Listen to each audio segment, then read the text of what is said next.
Hello everyone, welcome to Sanmargaha classes. Question number 10 from the poem Machine.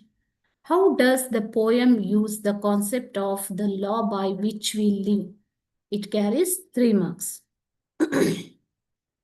The law by which we live means it refers to the rigid, programmed, and logical nature of machines which lack human emotions like pity, love, or forgiveness.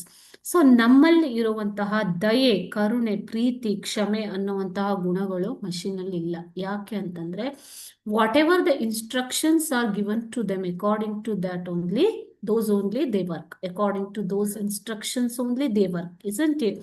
If there is a mistake in handling it, they will punish us.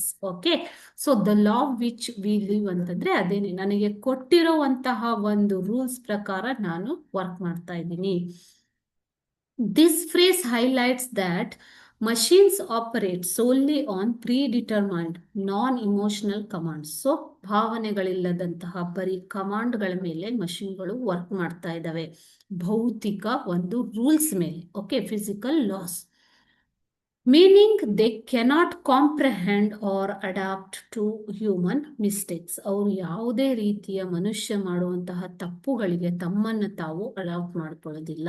Which can lead to fatal consequences. ಪರಿಣಾಮಗಳನ್ನು ನೀವು ಎದುರಿಸಬೇಕಾಗುತ್ತೆ. The machine's law is a strict and unforgiving code. ಅದರ ಲಾ, ಕಾನೂನು ಏನು, ಕ್ಷಮಿಸಲಾರದಂತಹ ಒಂದು code ಇದೆ. ಓಕೆನಾ? So ಆ code ಪ್ರಕಾರನೇ ನಾವು ವರ್ಕ್ ಮಾಡಬೇಕು. If human makes a mistake in handling them, they are punished with death. So ಅದೇನಾದ್ರೂ ನಾವೇನಾದ್ರೂ ಅದರಲ್ಲಿ ಮಿಸ್ಟೇಕ್ ಮಾಡಿದ್ರೆ ಅವು ನಮಗೆ ಶಿಕ್ಷೆಯನ್ನ ಕೊಡ್ತವೆ. ಕೆಲವೊಮ್ಮೆ ಸಾವಿನಂತಹ ಶಿಕ್ಷೆಯು ಕೂಡ ಸಿಗಬಹುದು ಅಂತ ಹೇಳ್ತಾ ಇದ್ದಾರೆ.